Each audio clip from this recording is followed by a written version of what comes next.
So today's video is on interstellar colonization, and it's been a year-long trip getting here as we covered other subjects to build up to this. This seems kind of appropriate since, as we'll see today, interstellar colonization is a process that involves a lot of year-long trips. Around a year ago, when this channel was very new, we discussed a concept called the Dyson dilemma. In a nutshell, it assumes that technological civilizations will be prone to expand, and if they do so, we should be unable to miss that expansion even galaxies away. You don't need to have seen that, or any of the other videos, before watching this today, but there's some tied together material and I will reference it occasionally. It matters today only because we'll be talking about how technological civilizations can expand. The ins and outs of that are a long subject, and we had to lay a lot of groundwork to get here today to discuss it. Future videos will be able to be a lot more self-contained, but this one, as mentioned, is a bit of a final chapter to our first year, so catching those other videos might be helpful, if not absolutely necessary. Usually when I'm referencing one of those prior videos, you'll see a thumbnail picture pop up in a white or yellow box. Clicking on those will pause this video and open that video up in a new window. I try to make these videos as self-contained as possible so first-time watchers aren't getting left behind. This isn't supposed to be book 10 of some series where if you haven't read the prior ones you have no idea what's going on, but I also don't want to lengthen this already lengthy video rehashing material we've already covered. So if you're new here and you feel yourself losing traction on a subject, you might want to watch the suggested videos and come back to this one. Also, if you're new to this channel, by now you've noticed a speech impediment. To help with that, these videos always include closed captions you can turn on with transcripts of the video. So, intro complete. Let's get to what is essentially the epilogue of this channel's first year.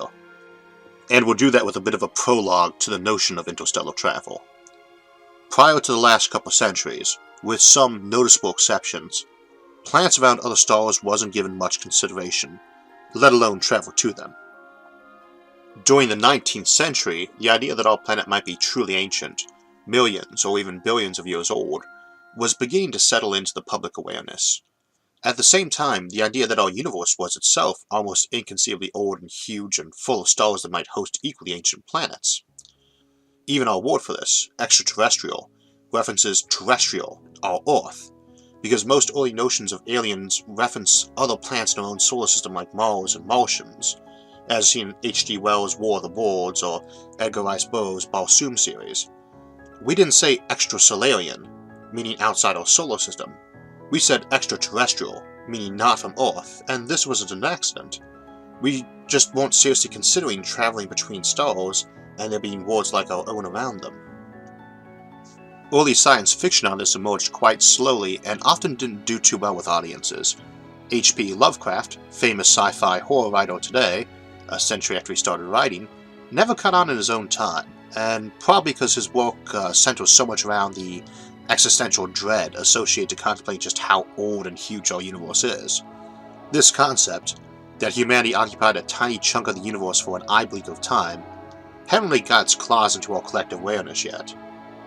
And not the first to deal with these concepts, but probably the one who most inspired others to think and write about them was Olaf Stapledon, who was writing in the 1930s about long-term civilizations, aliens, mega-engineering, genetic engineering, and terraforming, proceeded to open doors of the imagination for many others. Immediately after that, we saw an explosion in science fiction as a genre, the oft-called golden age of science fiction, in the late 30s and 40s when this stuff started to really get traction on people's minds. And with the space race of the late 50s and 60s, it stayed there. A generation after science fiction began popularizing the notion of alien planets, we landed men on our own moon and landed probes on Mars shortly thereafter. Unfortunately, that's where it stayed, because our moon is around 100 times closer than other planets. And while we could send people to Mars, and could have for some decades, the cost and risks associated to doing that have remained a bit too high for anyone to authorize, but would, by and large, amount to a very expensive photo op. Similarly, a permanent moon base hasn't appeared yet either. And the moon, the furthest place any human has traveled, a mere couple light seconds from home, is nearly 100 million times closer than the nearest stars. For comparison, if Earth was on the palm of your hand, and the moon was sitting on the tip of your finger, Mars would be in your neighbor's yard, and our nearest neighboring star would be on a different continent. So to seriously contemplate interstellar travel, we have to have a way to get there, and on a timeline people can survive. Over the years we spent a lot of time contemplating these, and so let's review some of the ones that are a bit more grounded in current science. Wormholes and faster light travel would be nice, and we'll look at those concepts in the future. But today, we'll assume that we haven't got them, other than to note that if you do have them, not much changes other than that things get much easier. We can skip chemical rockets. Traditional rockets just can't deliver a big enough payload to any speed that would get you to another star in less time than human civilization has already existed. That leaves us two options: a better rocket fuel, or not using rocket fuel at all. Do we have a better rocket fuel? Yes. Even before we landed on the moon, we were already considering how to use nuclear power for propulsion. Some of the popular efforts being Project Orion, Project Daedalus, and Project Longshot. In a nutshell, though each design is different, the loose concept is to explode nuclear bombs behind a ship in series and let the explosions keep pushing the ship to higher and higher speeds. Then, at the end of the trip, to flip over and shoot off nukes in front of you to slow down. That sounds incredibly unsafe, but rocketry always involves terrifyingly huge explosions, so this is just scaling up a bit. They also scale up a lot in size, since the big issue is that you can't really make very small nuclear bombs, especially not ones that are particularly energy efficient. Loosely speaking, a complete bomb, including the conventional explosives, fissile material, and fusible material in an H-bomb, pack more punch per pound the bigger they are. So you might as well go with a big spaceship, since you can only absorb so much of that blast with a smaller one. These nuclear ship designs gave us our first hint that we could get to the other stars because they can send very large ships through space at around 10% of light speed ideally, and you can do a bit better that if you actually have fusion like we discussed in the video on that. They also presumably have nuclear power plants on board to handle life support for the crews. Of course, 10% of light speed still means that the nearest stars are decades of travel away. There's some hypothetical ways of going faster we'll get to, but first let's consider those early ship designs. If the trip is going to take decades, or centuries, to get to another star, but can have very large payloads, we can get people there. Except most will have died of old age by then. There's been several approaches to this, and I'm going to borrow a classification system by Steve Bowers, a friend of mine whose space artwork you've seen a lot, especially on this channel. Steve breaks the ships, these arcs, into 5 categories.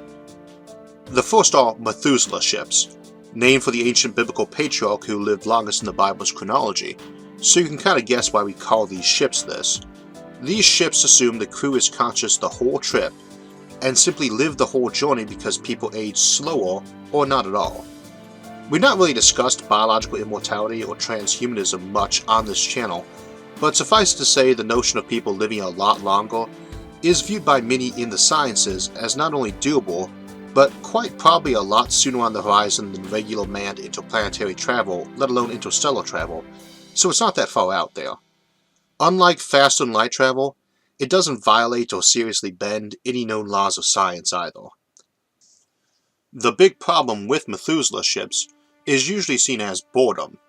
Even on a big arc ship able to hold a couple hundred people living on recycled air and water and hydroponically grown food powered by fission or fusion, you're going to get pretty bored as the years roll by. Now there's no real maximum size on such ships, except that if you double your population you presumably need to double all your fuel and supplies, so you could send many thousands of people instead. As to boredom, well, we get a lot of our entertainment digitally these days, so it's not like they need to be limited to carrying a small library of films or books. And they keep receiving new stuff from home, even if it was increasingly delayed. So I don't think boredom is a project killer, but it probably would be hard to keep enthusiasm going for centuries. This gets us into our second and better known version, hibernation ships, often called sleeper ships. We freeze you and wake you up later, either running the ship automatically or with a small crew being thawed for short shifts before being refrozen. This might be pretty attractive even if you were functionally immortal, and it's certainly a concept we've seen a lot of in fiction. We still don't have cryogenics or cryonics in a way that lets us freeze people and bring them back yet. A lot of people gamble will figure out the bring you back option eventually and get frozen even today. It's not just Walt Disney, and it doesn't actually cost much more than a sports car, and it's fairly comparable to a lot of treatment processes for nastier ailments. Heck, even traditional burials can be pretty pricey, so as prospects look better and costs come down, it might get to be as common as burial or cremation. It might get pretty common even in a biologically immortal society, as people might opt to bounce forward to more interesting times. I can easily see modern day equivalents to the pyramids, just stuffed full of frozen bodies to maximize security and minimize costs.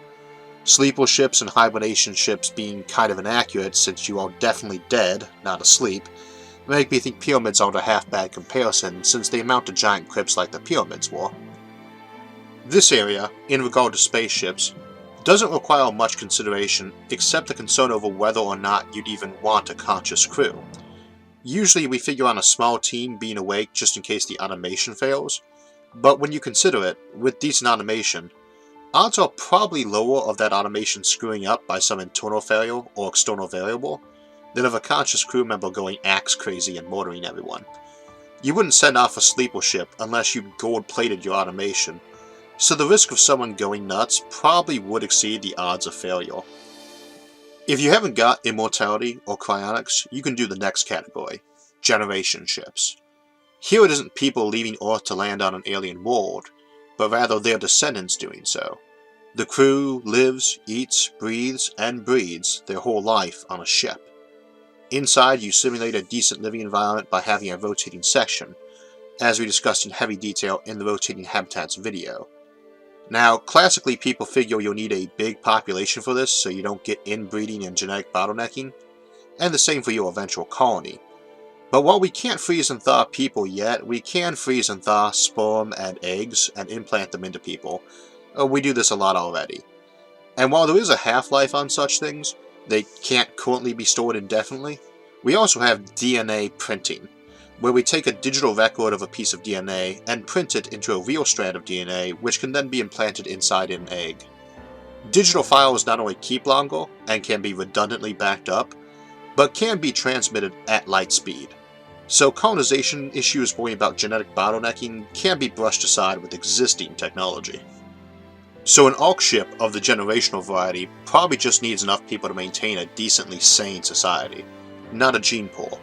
As hunter-gatherers in origin, we already have a concept for a tribe. Also a concept called Dunbar's number, about 160, that contemplates the idea of active social structures. Dunbar's number is a pretty popular figure to be used when discussing decently long-lasting but stable micro-civilizations, because it's small enough you can know everyone, but large enough that you can have a wide selection of not just skill specializations, but also of social options. Lots of selections for friends and romance, and big enough that you can avoid people who you absolutely hate. And again, you don't have to worry about every potential partner being your cousin, since you've got all that frozen or digitally stored genetic material to avoid that problem. The idea of freezing or printing genetic data, along with heavily automated hibernation ships, brings us to our next option, which are seed ships. These are seen as a solution for when you don't want to use a lot of mass and fuel for each trip. You send a very small ship that's heavily automated, able to replicate machinery via 3D printing and such, and could, for instance, print an artificial womb. Seed ships arrive at their destination and seed the place. Automated terraforming including with plants and animals, and maybe even people. Classically, you'd often send a seed ship ahead of a generation ship or hibernation ship so that the planet was partway ready when the people arrived, since seed ships could travel faster. But if you got really good artificial wombs and automated child care and teaching programs, you could grow your colonists there. The idea of children born in tanks from frozen or printed genetic material and raised by machines is pretty disturbing at first. But we really have no way of knowing that this would result in total failure or a bunch of maladjusted antisocial lunatics. It just depends on how good your artificial intelligence is. And if it's as smart as humans, it could probably raise a totally normal, healthy kid. There's no reason it couldn't simulate normal human emotions, or that there'd even be simulations. This option doesn't tend to be appealing to many people, though. Partially because if you've got artificial intelligence that good, and automation that good, it makes some wonder why you'd send people at all, or humans anyway. And that's Category 5, data ships. or basically very small ships with huge data packets that arrive at the destination and unpack themselves using local material, up to and including unpacking people, since it's often assumed you could store human minds digitally and just upload them into cloned or cybernetic bodies built on the spot. These can presumably be very small and fast, potentially storing billions of minds on something no bigger than a soda bottle. These are often seen as a type of seed ship or hibernation ship themselves, and it should be noted that if you've gone all digital with people's minds, you can do lightspeed travel by just sending the data once a receiver has arrived. Needless to say, this concept is very popular with fans of mind uploading and singularity, but not so much with anyone who is not. So that's all 5 types of ships, and they can all get the job done if you've got the right technology to run them. Right now we've got the technology to build a nuclear ship and run a generational arc, though actually paying to build for one is beyond us right now, and colonizing a planet is too. Colonizing is the big thing, but before jumping into that, we want to give a quick overview of some of the other propulsion systems that we'll look at more in the future. I already touched on fusion drives or fusion torch ships in the fusion video. They're basically nuclear-powered ships that can go decently faster, and let you have more cargo, and don't require nearly depleting your supply of fissionable materials like uranium just to launch one ship. They still have limited fuel supplies though, and you need to use a lot not just to speed up, but also slow back down again. One version of this you might have heard of is called a Bussard ramjet, and it gets around the fuel issue by sucking in gases floating around space as fuel or propellant. It's the basis of the ship that was the central theme for the sci-fi classic Tau Zero.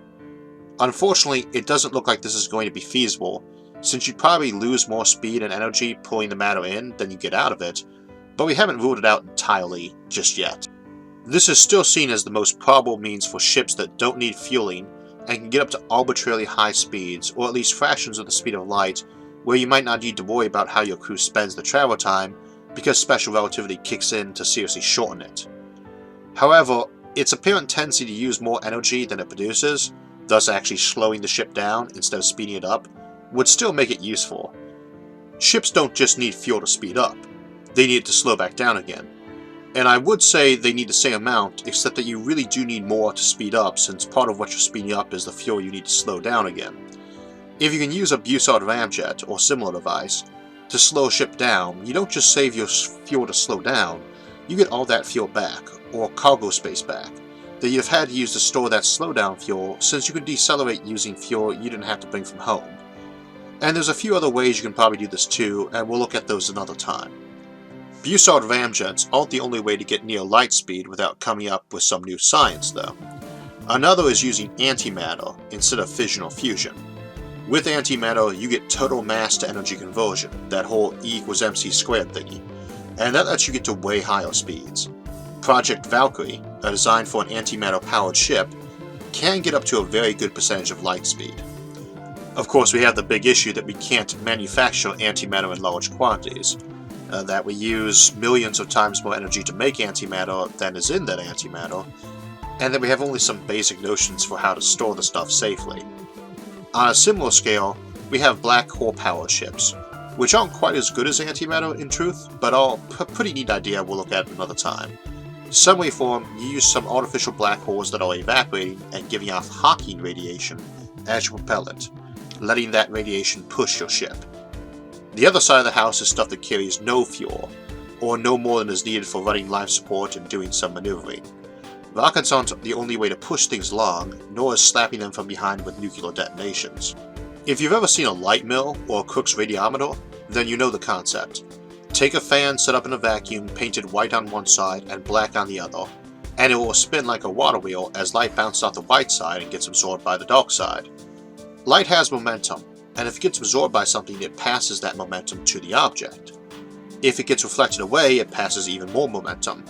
It's not a lot of momentum, but this is the basic concept of a light sail, also called a photon sail, or more commonly, a solar sail. Solar sails aren't great for interstellar travel because the further you get from the sun, the weaker your push. New materials like graphene, that can in theory be made so thin you could sit on a stack of 1 billion sheets thick before your feet start dangling, makes this more attractive than materials like gold or aluminum, which can't be made nearly as thin and still be effective and hold together. But you can still only get so fast before the weakening solar push meets up with the increasing drag of running through gases in space, which keep it from being a total vacuum, achieving terminal velocity just like an object falling on Earth. Same concept as a parachute.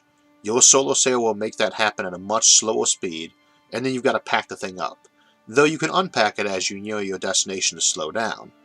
You also have to repair and replace damaged sections, since slamming through space involves hitting a lot of small objects when your sail is a billionth of a meter thick but millions of meters across. There is an alternative though. You could hit the sail with lasers instead, or microwaves, masers. This lets you concentrate the energy on a much smaller target, needing a smaller sail, and laser beams don't weaken over distances inverse square the way sunlight does. You've also got no way to slow down unless you have a laser at the other end. But as I mentioned, we do have some tricks for slowing down, and even if you had to carry the fuel to slow down in whole or part, that's a lot better than having to carry all the fuel to speed up, and to speed up your slowdown fuel too. So light sails, or laser sails, are pretty promising. The downside is that while we can predict the location of a ship moving through a near vacuum very accurately, it isn't a pure vacuum, so you can't predict it exactly. And the degree of imprecision is going to keep getting bigger the further away it is, and the longer you have to wait for a signal to get back telling you definitively where it last was. Your laser also is slowly diffusing as the beams aren't actually perfect cylinders, and they are also running into space dust, which weakens them, so you have to make your sail bigger and bigger to be accurately aimed at as you get further away. At best, the size of your sail is going to need to scale up linear to the distance from the transmitter, double the distance, double the sail size, and that's being unrealistically optimistic. If you're having problems picturing the difference between this and a classic wind sail, imagine a guy with a catcher's mitt and ice skates on a long smooth sheet of ice. You keep throwing him baseballs and he speeds up every time he catches one. Eventually though, he's too far away to catch your throws.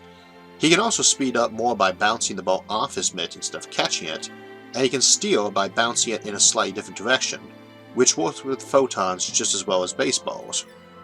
Realistically, the only way to get around this problem, to get to really high speeds, would be to have a long chain of laser emitters along the way that could pick up where the last laser left off, like the guy on the sheet of ice who leaves the range of the first pitcher and passes a second pitcher who begins to toss to him, onto a third, onto a fourth, and so on. If the line is long enough, the pitcher down the road can start slowing him down too by throwing it to him as he approaches, rather than as he's leaving them behind. If you saw the fusion video, and the rogue planet video, and the rotating habitat video, you can probably guess where this is going. Interstellar space is lousy with little rocks and comets, and not so little rocks and comets. It's nowhere near as dense as stuff in our solar system, but it doesn't have to be. You can set up tons of pusher stations along the way to another star, automated or populated, and basically make yourself a long highway through space that lets you shove ships pretty fast, at highly relativistic speeds potentially. And you could build your way out there sort of like building a railroad. This is also much easier if you've got a free method of braking like a Bussard ramjet or a mag sail, but at a minimum, it's easier to carry your deceleration fuel. If you don't have to carry the fuel to accelerate, you've way more than halved your onboard fuel needs. Once you get to the target the first time, and you can build stations down the whole length, you don't need to carry any fuel except for some maneuvering. It probably requires a lot more effort and time than a single one-way trip with a nuclear-powered ship, but once you've got it in place, you can haul way more material back and forth faster and cheaper between two star systems. That's important as we move into the actual colonization section of the video, because as you'll see, while all these methods let you colonize planets, none of these methods really make for a sane way to do migration if you're trying to deal with an overpopulation problem. So we've looked at most of the ways of getting to alien worlds. What do you do when you get there? We discussed terraforming worlds in the terraforming video, but while most stars probably have planets, even planets that we could terraform, most won't have ones that are particularly like Earth, and it seems a shame to waste a perfectly good solar system. Then too, New Earth probably isn't going to be your first destination or sole destination when you're arriving, even if it's amazingly Earth-like. Let's think about our generation ship as it slows down and enters a system. It's essentially a rotating habitat, like we discussed in that video, but as I mentioned, rotating habitats aren't great for space travel because an ideal habitat is very Earth-like, and that tends to imply it carries a lot more dirt and water on board than is really necessary for a spaceship where every pound counts. Difference between a luxury houseboat or freighter and a speedboat. But there's going to be darn few planets sitting around the galaxy that have conveniently Earth-breathable atmosphere mixtures, lighting, and so on, so you probably don't want to be just piling down from your spaceship, where people have been comfortably living for generations, onto the probably barren, hellish wasteland of your new world. You're also probably bingo on fuel, and unlike setting up a space-based infrastructure from down on Earth, it's a lot easier to build one when you're already up there. So Destination 1 is probably not going to be the planet. It's going to be one or more small rocky or icy asteroids or comets you can intercept easily and basically dock right on top of and snatch resources from. Then you go to the planet, probably leaving one or more asteroid bases behind you. If you've got something strong enough to make a space elevator from, especially if you can synthesize that from local asteroids since they are very heavy, you do that. Heck, you could coil the elevator around the outside of your ship during flight as extra radiation shielding, but making it on the spot is easier. Now you don't have a generation ship anymore. You've got a full-blown rotating habitat that can handily serve as a spaceport and comfortable living area. More comfortable than you traveled on, parked around your destination planet. If you've got the elevator, then you can unload easier but also reload too, so people aren't stuck in domes the whole time. This makes terraforming a lot easier, especially if the process calls for materials not found in great quantity on that planet. But realistically, with Earth-like planets around Earth-like suns likely being the minority of solar systems, in most cases you won't even try terraforming the planet, in favor of basically terraforming small moons and asteroids, again as discussed in the Rotating Habitats video. They're not truly planets, but they actually will approximate Earth in most respects better than most planets you'll find. The other issue is that colonizing planets, and just planets, is a damnably inefficient way of spreading out your civilization. It's not just all the solar systems you're bypassing to find nice planets either. Let's walk through some quick math. To avoid relativistic calculations and rocketry, I'm going to assume real quick these ships always travel around a tenth of light speed and are insanely efficient. That they let you transport a human and everything he or she needs as though they were just 2 tons of material, magically given the appropriate kinetic energy to be about 10% of light speed, and don't need to slow down. Kinetic energy being half the mass times the square of velocity, and the velocity being about 1/10 of the speed of light, we get about 10 to the 18th joules of energy. This is almost absurdly generous, but we'll go with it anyway.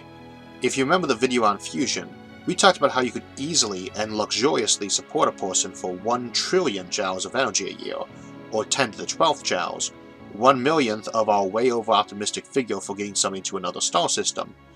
You could support 1,000 people for 1,000 years for the energy cost of moving one person to another solar system at 1/10 of the speed of light. If you want to get them there twice as fast, it would take at least quadruple the energy. So if you want more people, and you need more space, it makes way more sense to build a rotating habitat in our own system able to support 1,000 people for 1,000 years in luxury than to cram one person on a ship, particularly considering you've already got a star on hand pumping out billions of times more energy than we use on Earth, all going to waste. Send people slower, at say 1% of light speed, and it costs about 100th the power as 10% of light speed, again assuming very amazingly efficient propulsion life support. That's still all the juice you need to support one person for 10,000 years, as opposed to sending one person to another solar system. This doesn't mean you can't colonize, it just means it isn't a particularly sane way to get rid of surplus populations. Just like colonizing some new continent, you don't ship half your population there, you send small colonies and wait for them to grow. Of course, if you got a whole star's excess energy to play with, while you're building up an inevitable Dyson sphere or Dyson swarm, you can use all that extra energy to power laser sails, so you don't have to pick and choose because the star is pumping out absurd amounts of otherwise wasted energy the whole time. And it's a lot easier to build solar panels than effectively fake microplanets. Hopefully you have fusion, but you can beam power around out from your star, losing some at each step, and just like the beaming stations for possible laser sails, you can feed your solar power outwards with reasonable efficiency if you need to run operations too far from the sun for natural sunlight to power them, and if you haven't got fusion. So here we are at the end, and we've got a bit of a callback to the original Dyson Dilemma video of the Fermi paradox.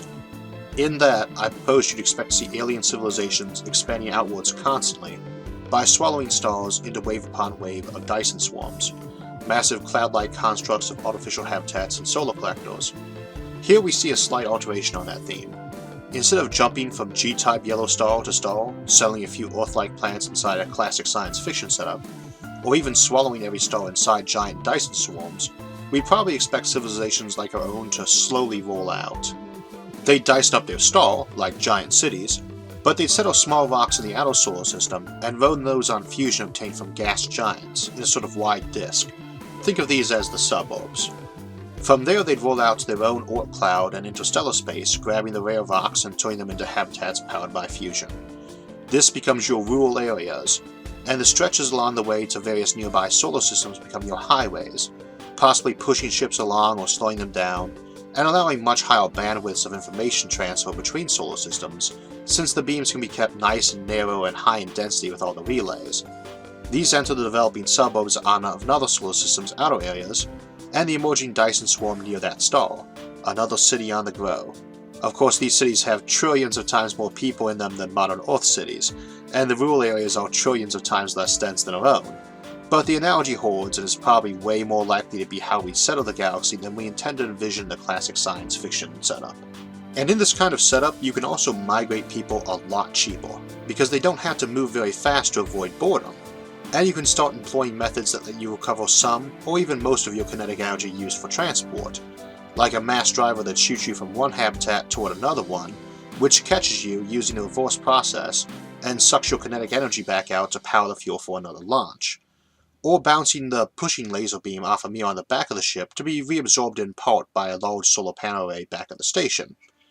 Someone wanting to leave Earth for new worlds just slowly bounces from place to place, ever outward, always with some new place to see, at slower speeds, and thus using less energy to travel. If they're biologically immortal, they've got all the time in the world to see a place, hop on board a slow freighter to something much closer than the next star, see that place, and move on, slowly walking outward. If not, if like you and me they age, then they settle somewhere not too far from Earth and their kids continue the journey. You mosey outward to the galaxy at, say, an average speed of 1,000th the speed of light, and you get to the edge of the galaxy in a few hundred million years. About 1% of the age currently of the universe, and the universe is still pretty young. You can do it faster, of course, as we've seen. Now at the edge of the galaxy you stop, right? Well, nope. You don't have to cross the endless empty space to the next galaxy, because it isn't empty space, just emptier. Like interstellar space compared to interplanetary space, it's got a lot of stuff in it, it's just more spread out. Some estimates suggest as many as half the stars in the universe are between galaxies, not in them. And galaxies aren't spaced out like solar systems are. Galaxies are only about an order of magnitude, 10 times, further apart from each other than they are wide. So you'd have to travel a lot further to get to the next star, roughly along the way to that new galaxy, but we're talking hundreds or thousands of light years, not millions, each one serving as a new beachhead, and that's interstellar and intergalactic colonization for you. And that's it for year 1 of this channel. We'll have a channel update video sometime soon, then press ahead with some of the other megastructures and habitable planet subjects.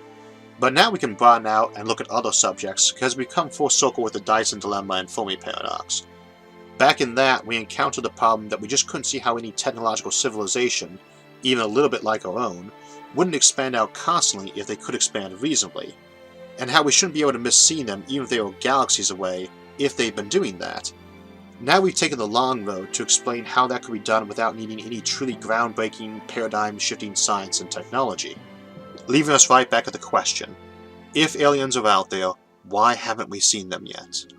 And an answer, not a definite one, but an increasingly likely one, that if there are other intelligent alien civilizations like our own out there, they are so rare that you'd probably need to search 1 million galaxies just to find one.